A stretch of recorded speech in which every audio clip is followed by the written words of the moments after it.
Je vais vous lire. Vous m'entendez? Je vais vous lire des extraits de Tantôt, je ne sais plus si j'en ai 3 fois. Mon dernier qui vient de sortir au mois de mars. Il y a des lieux qui provoquent une cécité paysagère, qui occasionnent toutes sortes de visites exorcismes. Il y a des lieux qui démultiplient les histoires de pluie et de beau temps. Il y a des lieux qui déploient les plus grandes rumeurs de pollution et d'abandon. En ces endroits, le langage est un réseau aux courbes dangereuses. Les rumeurs créent des mots pour dire ce qui sourd de ces lieux. Elles donnent de la matière à l'inquiétude pour mieux tenter de l'éloigner, de l'occulter. Si l'on écoute la rumeur sous son apparent silence, on peut entendre face à l'abrupte du risque tout un ensemble de stratégies en place pour tenter de tenir. Mais invariablement, ces lieux sécrètent l'oubli, occasionnant littéralement des trous de mémoire. Nous n'avons rien d'autre que la peur.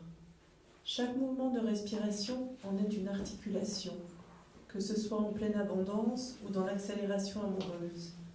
Elle est une fine tapisserie du besoin, et surtout un fort montant de sommeil et de croyance. Aucun garrot pour l'arrêter. Nous voilà attachés aux rives, scrutant le ciel. Tout a-t-il vraiment déjà un nom? La peur d'être en train de rêver, la peur de porter un monstre, la peur des extrémités, la peur que tu ne sois pas à la maison, la peur de ne pas pouvoir prendre une tasse, la peur des palpitations, la peur que ma vue ne se change en mots, la peur des polémiques. Peut-être que si ces peurs livraient leur nom, nous flotterions au-dessus de la nécessité, nous filerions, sans voir de dégâts majeurs, sans aucune menace sur le mont Rochemort. Nous ne cherchons au final qu'à pailleter, à donner l'essentiel aux strass. Les peurs. Ce sont de petits cailloux blancs, gris clair et tachetés. Ils sont usés par le vent, les oiseaux, la solitude, le roulis dans l'eau et l'oubli. Ils délimitent un territoire vaste et accidenté. Un territoire d'enfants escarpés, de morsures et de ciels zébrés, de nuits pleines de poussière d'étoiles et de comètes, de visages de pierre aux yeux amovibles, d'hirondelles, de huppes et de rossignols. Pour se préserver, il vaut mieux garder le silence quand on circule dans ces contrées montagneuses. Se taire est un contrefort face à la crainte. Éviter les alentours des fontaines, des puits et des rivières, surtout à midi et à minuit. Prêter attention au bruit de l'eau qui gargouille et redouter son murmure bouillonnant. On peut s'y faire dévorer. Ici, dans les vergers, ce qu'on croit être des lanières sont de vrais serpents. Au lieu-dit Pierre des Néraillades, on ne doit pas jouer de flûte, au risque d'être entendu et de devenir muet. S'abriter sous un platane pour y trouver le réconfort de l'ombre peut être fatal. Et si, après minuit, l'on s'approche d'une habitation et que l'on pénètre jusque dans une des chambres reculées, il se peut que l'on se trouve nez à nez avec un visage insolite, face noyée de nuit, sans plus de traits reconnaissables. C'est leur épouvantail. Dans ces habitations, tout n'est que des corps creux, la vaisselle, les serviteurs, la maison elle-même sont amenés à disparaître. Et les habitants ne sont le plus souvent qu'apparitions. Il y a des créatures venues du dehors, des êtres de parole, figures intermédiaires de l'entre-deux, qui se tiennent hors des villages, juste au pourtour, sur la montagne, dans les bois, les grottes et les puits, vers les rivières, au carrefour, dans les endroits désertiques, et même sous terre. Les temps d'orage sont propices à convoquer ces êtres hors normes. On peut alors entendre leurs murmures sans fin.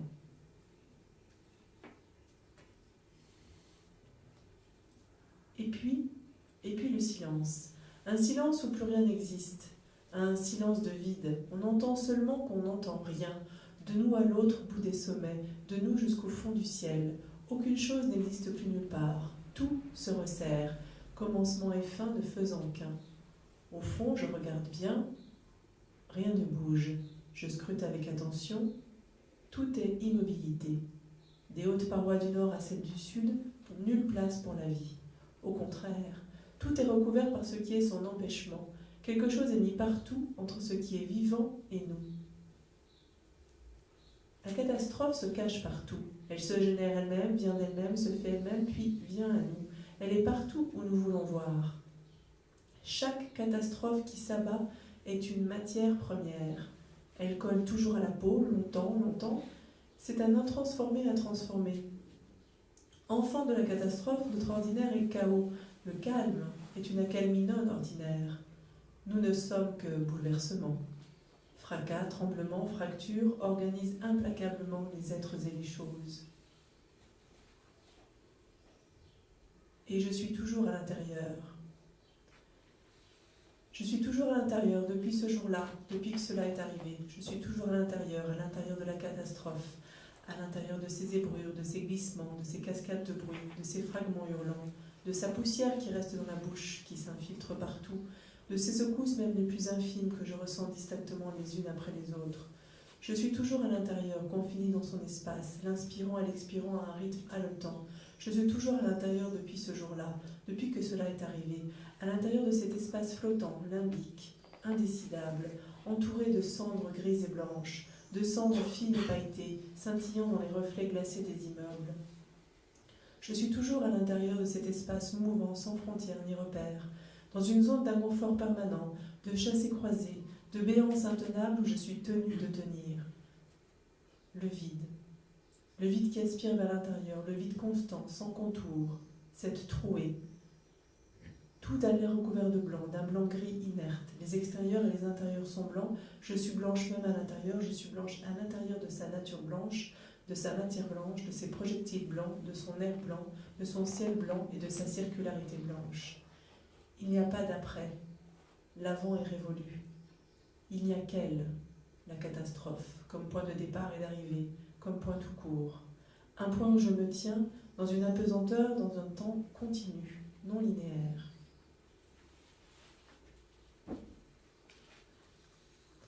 Les mots. Les mots servent à mesurer l'épaisseur de l'obscurité. Ils tendent des fils, prennent la mesure des éléments environnants, ils forment un réseau aux courbes sinueuses mais n'éclairent pas mieux que le feu.